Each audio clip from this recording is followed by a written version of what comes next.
Menteri Keuangan atau Menko Perbaya Yudi Sadewa menjawab isu perang dingin dengan Ketua Dewan Ekonomi Nasional Luhut Binsar Panjaitan. Keduanya terpantau tak saling tegur sapa saat menghadiri sidang kabinet di Istana Negara kemarin. Posisi duduk mereka juga meski berdekatan, namun diberi jarak, dipisahkan Sekretaris Kabinet atau Seskap Teddy Indrawijaya dan Mensesnek RI Prasetyo Hadi. Sementara itu, Luhut hanya sempat berbicara dengan Mensesnek Prasetyo Hadi. Menanggapi hal tersebut, Menko Perbaya membantah dirinya enggan berbicara dengan Luhut.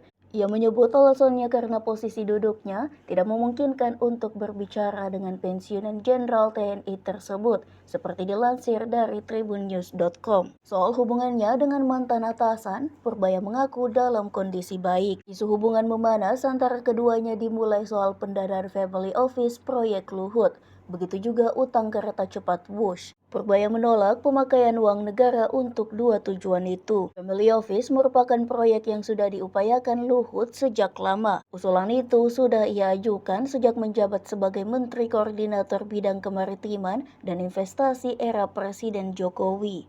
Selain menolak Family Office, Perbaya juga menolak usulan Luhut mengenai suntikan dana kepada Indonesia Investment Authority 50 triliun rupiah per tahun. Lalu Luhut juga sempat mengingatkan Perbaya tidak mengambil dana Badan Gizi Nasional atau BGN yang tidak terserap.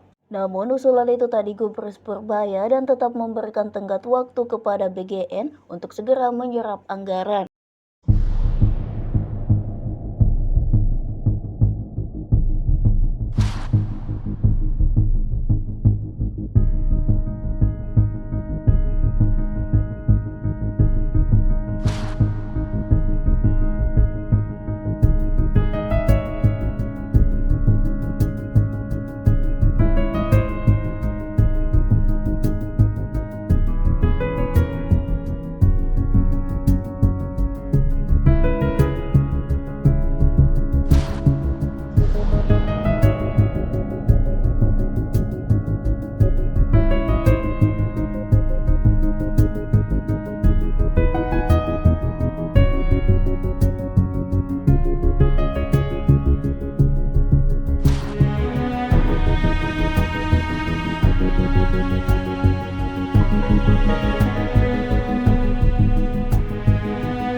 Download Tribun X sekarang, menghadirkan lokal menjadi Indonesia.